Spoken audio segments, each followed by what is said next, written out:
Kambasuhuze inshuti mukurikiye no televiziyo muri aka kanya.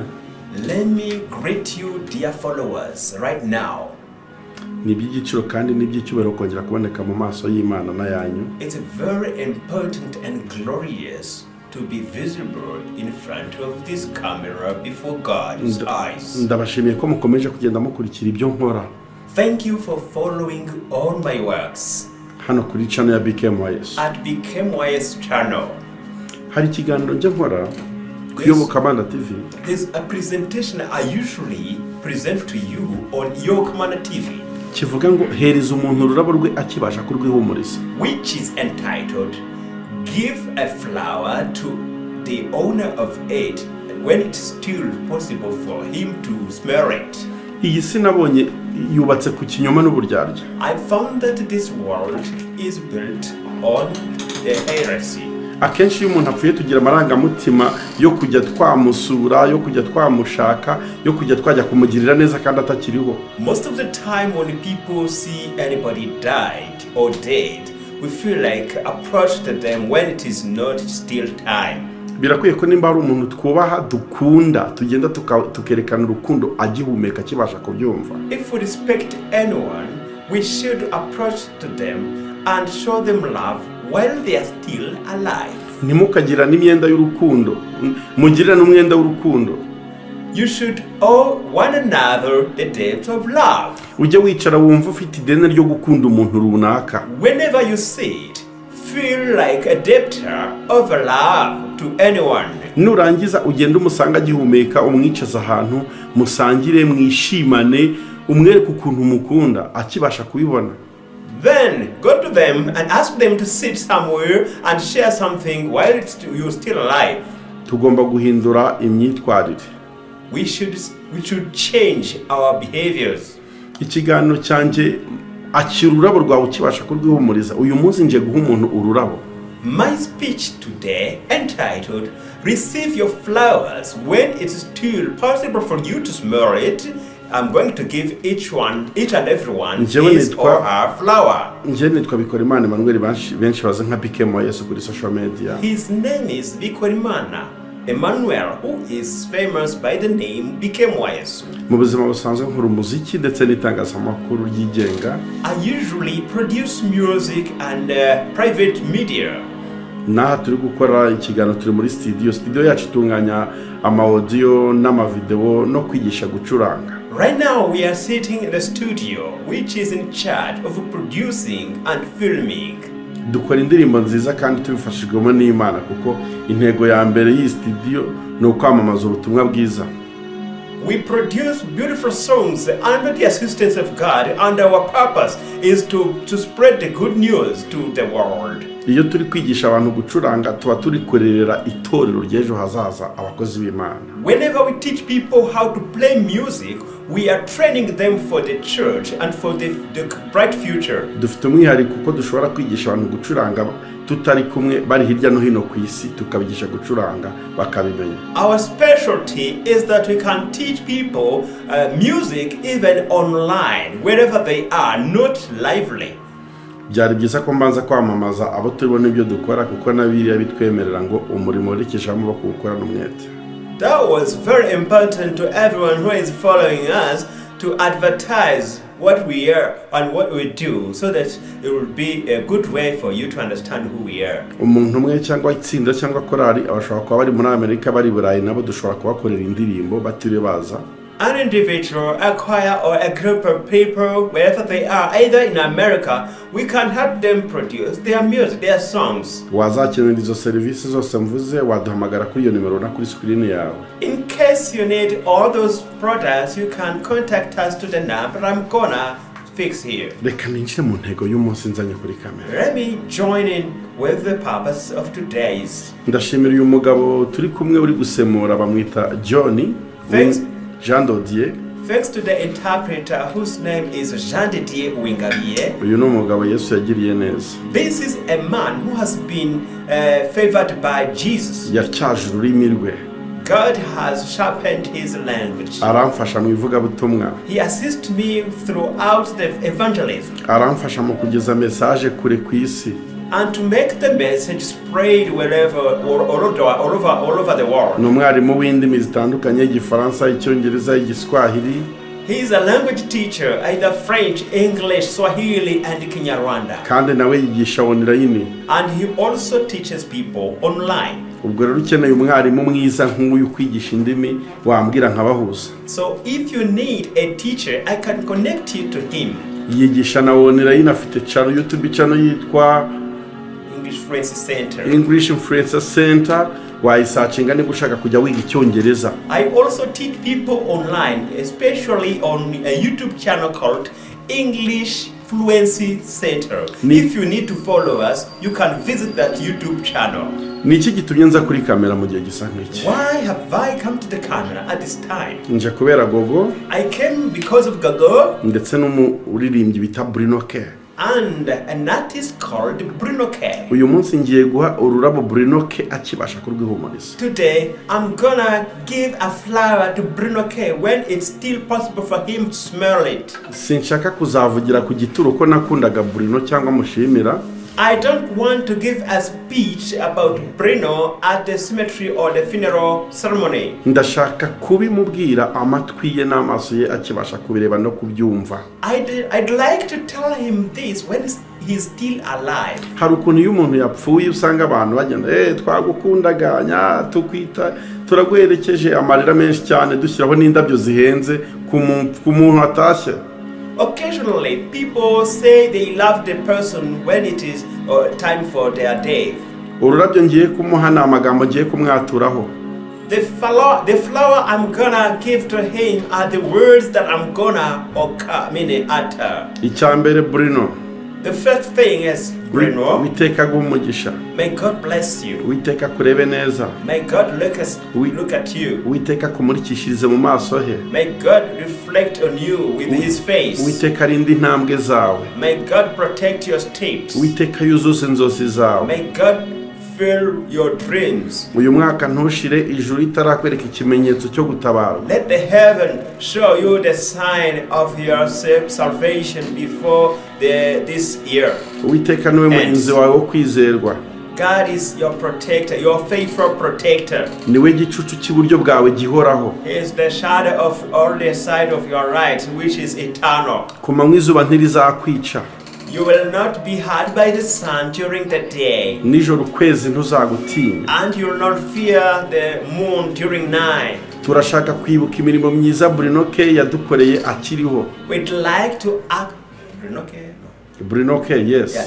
We'd like to acknowledge Bruno K's works when he's still alive. Ntidushaka kuzabivuga yapfuye. We don't want to say this at his death time. Dore ukuntu inkuru yacu itangira. Look at the outline of our story.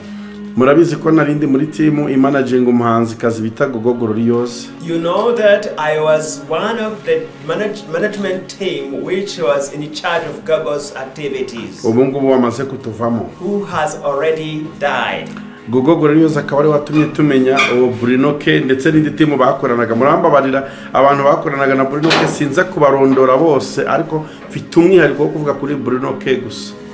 I'll beg your pardon because I would like to say that Gogo was the connector of Bruno K to us. You will bear with me, please. Dushimiye abagande muri rusange ukuntu batwitayeho. We are grateful to Ugandan people for the fact that they cared for us. Bakadukunda. And they loved us. Bakanabitwereka. And bestowed this. Urukundo rwanyu rwaramamaye. Your love spread all over the world. Isi yose imaze kumenya ko abagande bashyigikirana. The whole world has realized how Ugandan people support people. Isi yose ibitsa amakuru ko abagande nta shyari mugira. The whole world is aware of your love. Iyo mwakunze umuntu murasupportinga bikagaragara. Whenever you've loved someone, you bestow this. Ibyo ni byiza kandi ni umuco Imana yabahaye. This is positive and it is a culture from God. Kandi ni umuco musangiye n'abandi benshi. And this is a habit you share with many people. Nuko uyu mwihariko nuko muri iki kiganiro twabagize umwihariko kugira ngo tubashimire. But in this speech or this presentation, you are special. byagenze gute kugira ngo mbe nicaye hano ndi kubwira Bruno muha ururabo rwe? What happened that I came and sat here in front of the camera giving this flower to Bruno? Maze gukurikira social media nyinshi zitandukanye zo mu Rwanda no hanze. I followed various social medias either in Rwanda or abroad. Abantu benshi baragaruka ku bikorwa by'urukundo bya Bruno yeretse Gogo. Many people are looking back on the action love that Bruno showed to Gogo. Ijambo ry'Imana mu Migani ibice 17 ku murongo 17 atubwira ngo iki? The word of God in the Proverbs chapter 17 verse 17 says, haravuga ngo reka banze nsome nawe urasoma, inshuti zikundana ibihe byose kandi umuvandimwe avukira gukura abandi mu makuba. A friend loves at all times and a brother is born for adversity. Ndasubiramo. I'll repeat. Inshuti zikundana ibihe byose. A friend loves at all times. Kandi umuvandimwe avukira gukura abandi mu makuba. And a brother is born for adversity. Umuvandimwe w'umuntu ni iki?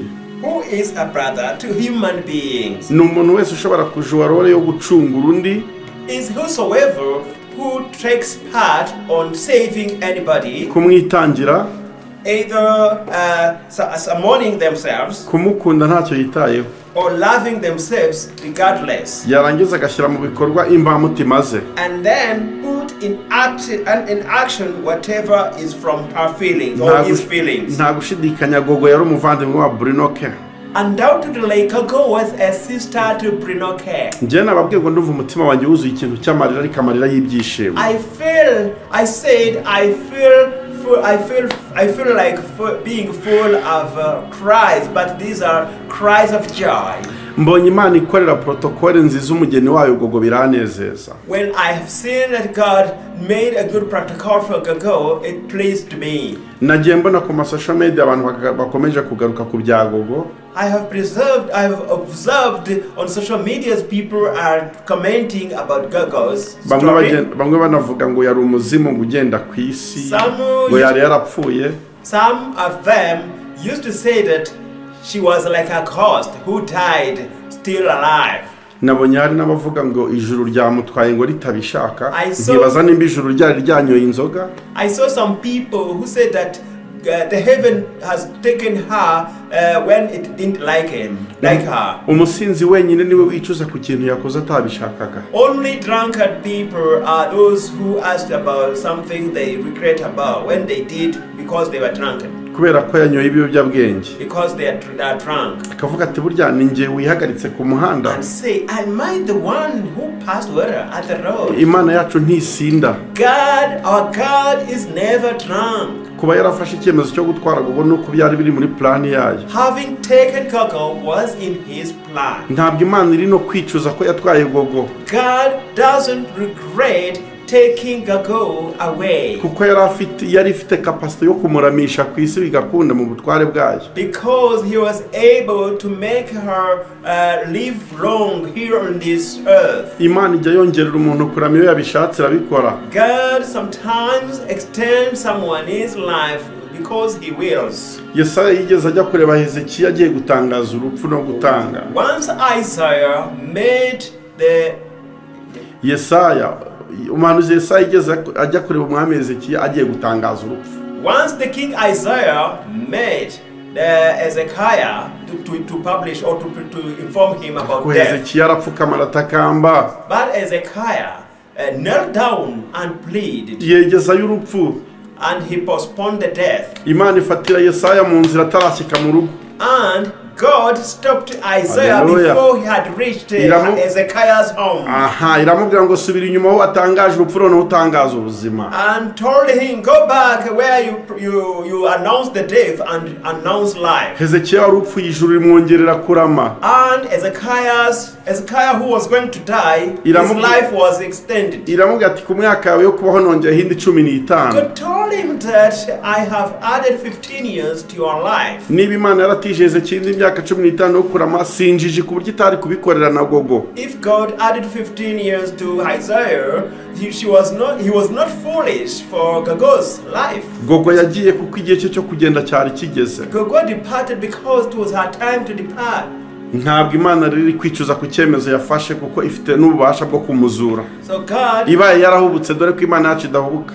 so God doesn't regret on that because He doesn't regret. Ubwo aho narigize ngo nkosore imvugo maze iminsi mbona ku social media ngo mu ijuru bari kwicuza impamvu bajyanye ngo ntibishoboka. Ijuru rijya ryicuza ku cyemezo ryafashe. I just wanted to correct the words that people are saying that the heaven regrets on taking Gogo. But I want to make sure to emphasize on this that the heaven doesn't regret on taking on doing anything. Ibyo bikwiye gufatwa nk'ubuhanuzi cyangwa nk'ubuyobe. This should be considered as prophecy or heresy. Kandi umuntu ashobora kuyoba atabizi this. And people can be deceived when they don't know. Umuntu ashobora kuvangirwa atabizi. People can be confused when they don't know. Satani ntabwo ajya avangira umuntu utari uriho cyangwa utari ufite umurongo muzima. Satan never confuses people who are dead, who didn't have the deadline that they are of their life. Satani avangira wari ufite umurongo muzima. People confuses people who are not disorganized, who are disorganized. Ubwo rero Imana itugarure ku murongo abakozi bayo batanye bavuye ku murongo. So let's ask God to bring back His servants who have gone astray. Ibyo sibyo nshaka kuvuga muri aka kanya. I don't want to talk about this at the moment. Ndashaka guha Bruno K ururabo rwe. I'd like to submit to Bruno K his flower. Ururabo mahano rwo kumuvugaho amagambo meza mushimira. His flower are the words of pleasing or thanking him. Ijambo rya mbere. The first word is Bruno K afite umutima Kristo ashaka. Has a heart like Jesus will. Mu mategeko yose itegeko riremere kurusha yandi ni itegeko ry'urukundo. The most important law is the law of love, the commandment. Iyo ufite urukundo buri mugenzi w'Imana, buri umuturanyi w'Imana wa hafi. You are a partner or a neighbor of God when you have love. Urukundo niyo mbuto biba ugatura muri quartier ijuru ituyemo. Love is a seed that you put in the land and it makes you stay in the gates of heaven. Umuhanzi Gogo Bruno K, the artist Gogo Bruno K, wamaze kutuvamo, who has passed away, ni umuhanzi mwiza. Used to be a great artist. Tugiye kuvuga uburyo twamenye Bruno K. We are going to talk about how we are connected to Bruno K. Kugira ngo tumenye Bruno K byari biturutse ku gitaramo twari twatumiwe bwa mbere muri Uganda. To become acquainted with Bruno K was the cause of the concert that had been organized to occur or to take place in Uganda. Igitaramo kimaze ukwezi kurenga. The concert that has been running for more than a month.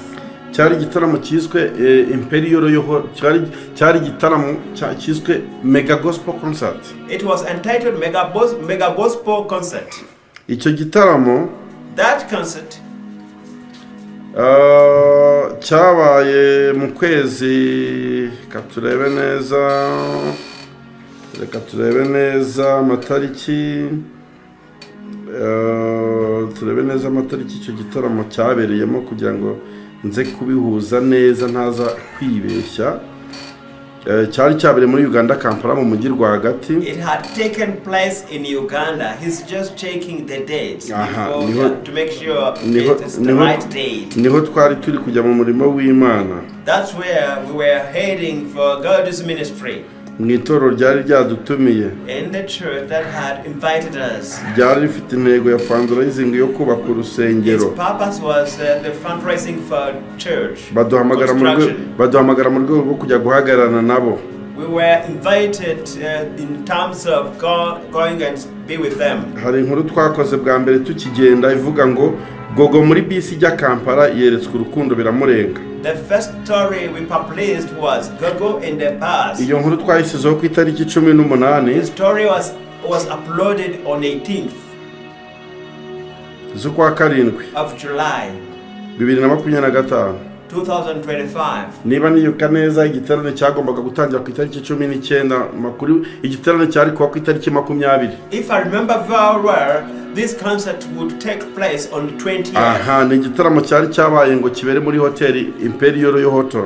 this concert was going to take place in a hotel called Imperial Model. tugerayo twicaranye na Gogo na Nsabimana turaganira. Arriving there, we sat together with Gogo and Simon and Sabimana and talked. Kuri uwo munsi twahuye n'ibinyamakuru byinshi bitandukanye bya Uganda turaganira. On the very first day, we were together with different media, Ugandan media, and we presented them a speech. Aha. Ku itariki noneho 19 on the 19th z'ukwezi kwa karindwi of July, twagiye kuri Imperial Hotel. We went to Imperial Hotel, aho igitaramo cyagombaga kubera, where the concert was supposed to take place. Aha. Kuri uwo munsi cyangwa se kuri iyo tariki muri iryo joro, on that day, at that night, twahuye n'umuhanzi cyangwa se social media influencer bita Gogo Bruno K. We made a social media influencer or an artist who is called Bruno K. Mu makuru nari mfite nuko kugira ngo Bruno K aboneke byari bihenze. I was informed that to meet Bruno K was expensive, was not easy. Abapasiteri bagerageza kumukontakita ngo aze guhura na Gogo. The pastors tried to contact him to come and meet Gogo, abafashe gutangaza iby'igiterane kugira ngo abantu bamukunda so bazitabire, that he would help them with publishing about whatever was going to happen in the concert. Kubera urukundo rwinshi Bruno K yakundaga Gogo, yaje nta kiguzi na kimwe yatse. Owing to the fact that Bruno K was in love with Gogo, he didn't ask anything. Video ya Bruno K na Gogo bahura bwa mbere ndaza kuyishyira inyuma y'iki kiganiro. I'm going to attach the very first video of Bruno K meeting Gogo. Murebe ukuntu byari byifashe. And you will see how it was. Uko mbyibuka neza, how I remember well, Bruno K yicaye amasagira muri 2 n'igice ndetse arenga kuri live ya TikTok. Bruno K spent more than 2 hours in front of TikTok cameras. Ari kuganira n'abakunzi be ndetse n'abagogo, ubona nta kurambirwa guhari. Conversing with his followers, his fans and Gogo without any boredom. Gogo yari yishimye cyane. Gogo was very happy, very excited. Na Bruno K yari yishimye cyane nkuko muza kubona muri video ngiye kubereka nyuma y'iki kiganiro. So was Bruno K, as I will attach. Kuri ayo matariki ya 19 rero nijoro, on the 19th at night, niho byatangiye. That's when it started. Niho Bruno K yahuye na Gogo bwa mbere. That's the very first meeting of Bruno K and with Gogo. Bruno K yeretse Gogo urukundo natwe biraturenga. Bruno K bestowed the love at the utmost that we didn't understand, beyond our understanding. Yadukundiye Gogo arabyerekana. He loved our Gogo and he bestowed so. Aramwamamaza muri Uganda baramumenya. He published her all over Uganda, and all Ugandans knew her. Dutangira kubona n'ama invitation atandukanye, harimo ni invitation twari dufite mu minsi ishize ari Gogo yaguye. And we started receiving various invitations, including the invitation. Sorry. I'm sick. Sorry. Yeah. Where Gogo died from. Uyu munsi ni nicara kuri televiziyo mvuga umuntu Bruno K mushimira, ndizera ko nta wantera. Today, as I sit in front of this TV talking about Gogo and Bruno K, no one is going to stone at me. Dukwiye gushimira abantu bakibasha kubyumva. We should thank people when they can still hear. Dukwiye gushimira abantu bakiriho. We should thank people when they are still alive. Ntabwo tuzabikora bapfuye. We are not going to do so when they are dead. Oya. No. Iki ni igihe cyo kubwira umuntu ko yakoze neza tukayimubwira atarapfa. This is the real time to tell people that I did right before they are dead. Tujya tureka kubindyarya. Let us not be hypocrites.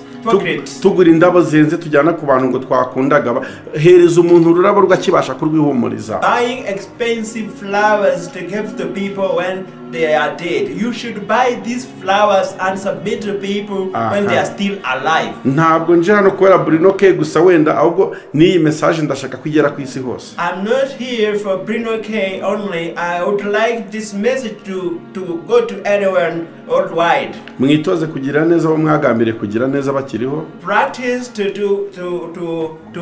give kindness, to be kind to people when they are still alive. Nimubabwira amagambo y'urukundo bigishoboka. Tell them loving words when it's still possible. Nimubasohokane. Take them out. nimba ari ururabo wari kuzagura umuntu yapfuye ruguru bakiriho. If you are planning to buy a flower for someone who will die, you should buy it today. Rumuha kibasha kurwihumuriza. Give the flower to them when they are still able to smell them. Ibyo nibyo bizabasha kugira umumaro. This what will be important. Nuko uwo munsi rero warashize, iryo joro ryarashize, ndumva twaravuye kuri TikTok live nka saa 6 z'ijoro saa 7. Then the night passed, so if I remember well, we departed from TikTok social media at 1 a.m. Bruno K yarishimye cyane. Bruno K was excited. Igihe cyarageze rero concert iraba. The time came for the concert to take place. Gogo aririmba rwose yitwara neza. Gogo performed well singing. Umva yababwiye ngo Gogo yararirimbye umwuka wera aramanuka. Surely Gogo performed singing, the Holy Spirit came down. Igihe cyarageze Bruno K aburana na Gogo. The time came and Gogo separated from Bruno K. Ubwo twari dutashye tugarutse mu Rwanda. Because we are coming back here to Rwanda. Nuko mu minsi yashize, Then a few days ago, nibwo twasubiye muri Uganda. We had to go back to Uganda. Ariko Bruno K ntitwari twabimubwiye icyo gihe. But at that time we had not called Bruno K to inform him. Kubera ko rwari urugendo natwe rusa n'urudutunguye. Because it was a surprising journey to us. Dufata urugendo tujya Uganda. Then we started traveling, heading to Uganda. Aho twari twagiye mu murimo w'Imana muri Kakumiro district. Where we were heading to minister for God in a place called Kakumiro district. Mu giterane Gogo yari yatumiwemo kuririmbamo cy'iminsi 3. In a 3 days concert in which Gogo had been invited. Cyari cyateguwe n'umukozi w'Imana Bishop Anastase. Which had been organized by a servant of God who is called Anastase, Bishop Anastase. Nyirimpeta. Byagenze neza igiterane kiraba. It really happened well and the concert of God.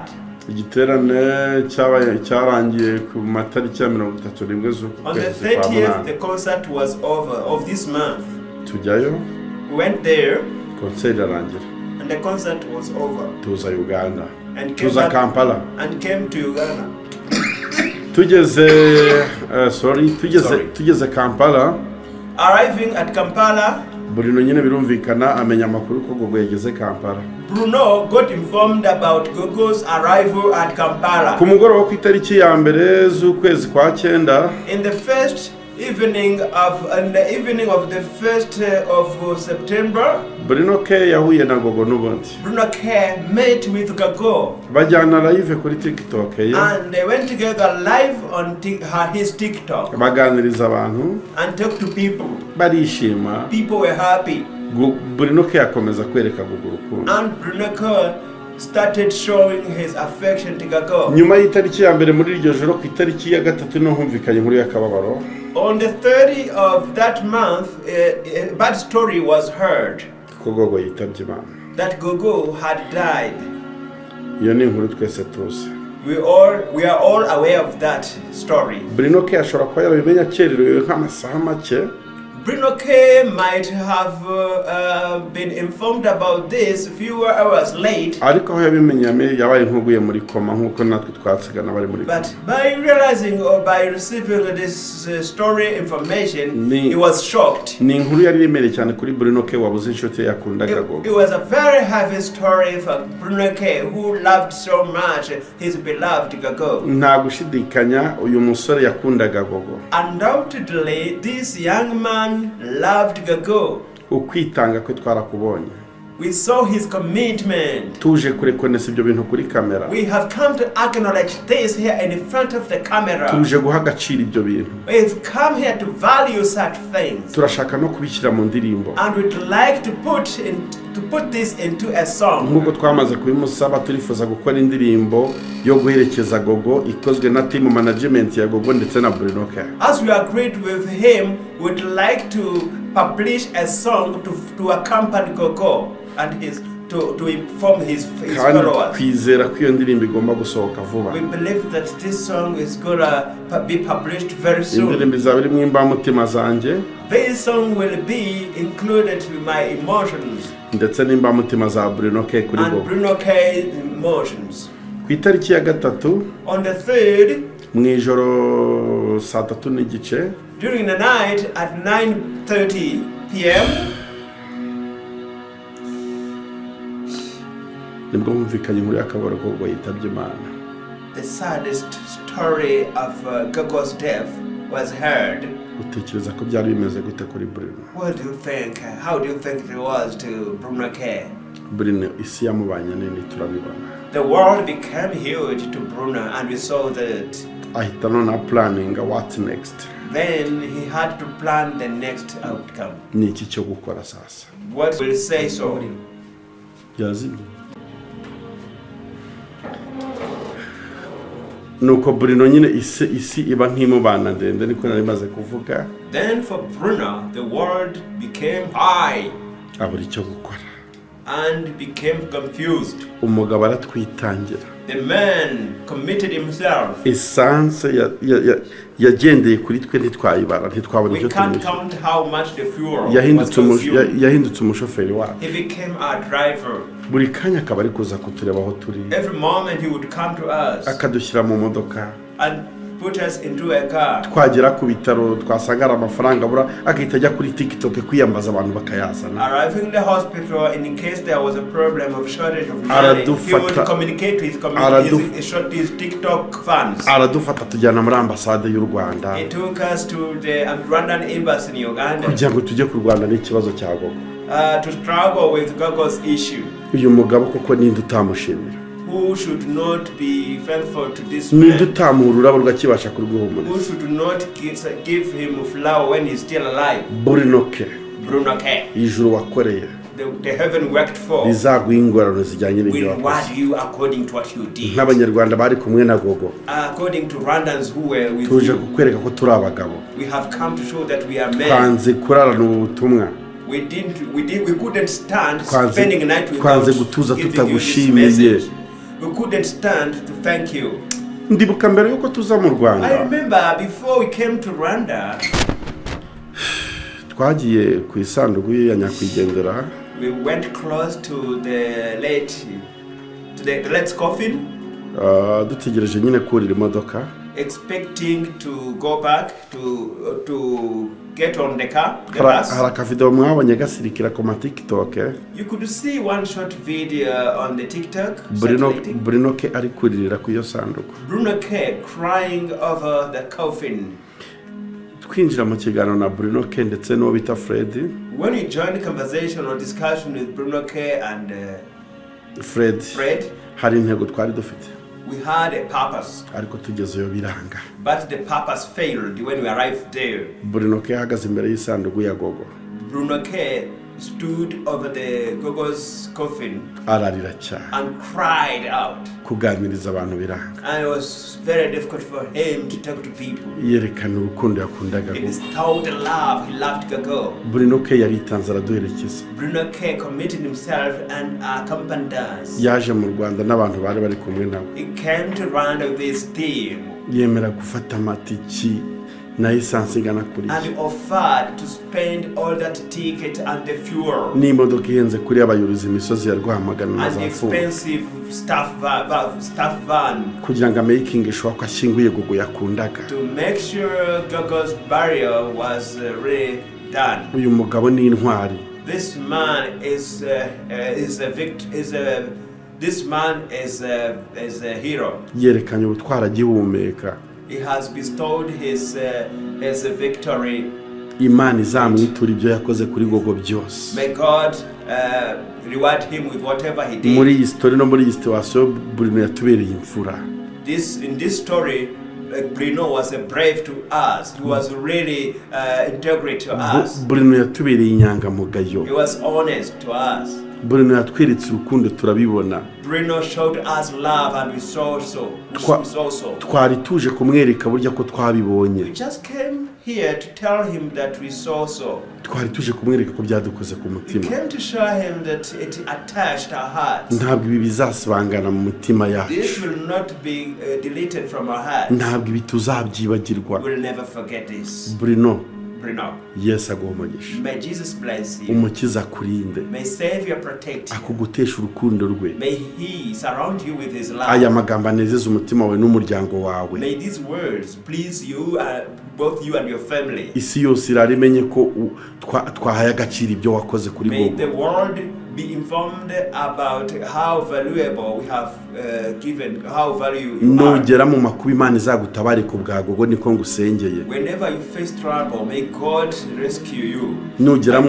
Nugera mu bibazo ijuru rizibuka imirimo wakoze kuri Gogo. Whenever you face any trouble, remember that God, let the heaven remember you for what you did for God. N'uburwaye ijuru rizaguye gukira kwikirikava gukira vuba vuba ku bwa Gogo. Even whenever you get sick, may God gives you a quick recovery for Gogos. Nusenga ijuru rizakumva vuba ku bwa Gogo. Let the heaven hear your prayers when you pray because of Gogo. Warakoze. Thank you. Aya magambo niwe tuyatuye. These are words are submitted to you. Ururabo turaruguhaye urwihumurize. This flower is given to you for you to smell. Ndabiza kenshi bene aya magambo bayabwira umuntu yapfuye. I know most of the time these words are given to somebody who is dead. Ariko twe dushatse kubikubwira ukiriho. But for us we had to tell you this beyond you are still alive. Dushatse kukubwira amagambo meza ugihumeka. We had to tell you these beautiful words when you are still alive. Kandi dukomeze dukipinge in touch. And also let's keep in touch. N'ubundi bufasha aho natwe dukeneraho turiteguye kukwitaba. In case you need us for any assistance, we are ready to come. Wahindutse inshuti yacu magara. You have become our best friend, our intimate. Ugomba gutaha amakwe yacu natwe tugataha yawe. Please attend to our weddings and we'll do so. U Rwanda ruragukunda. Rwanda loves you. U Rwanda ruragukunda. Rwanda loves you. Ariko ubundi Bruno, let me ask you, Bruno. Nta kuntu yarongora umukobwa w'umunyarwandakazi. Can't you marry one Rwandan girl? Ngo tugire umukwe nka Bruno. And then we'll become in-laws with Bruno. Ibyo ndabisabye. I am just suggesting so. Rwose atugirire. Why don't you come and marry one girl, one Rwandan girl? Ako kantu kadushimisha. This would please us. Bruno, Yesu aguha umugisha. Bruno, may Jesus bless you. Yesu akurinde. May Jesus protect you. Yesu aguha amahoro. May Jesus give you peace. Nitutagwisari tuzasara. If we never give up, we'll harvest. Asante. Thank you.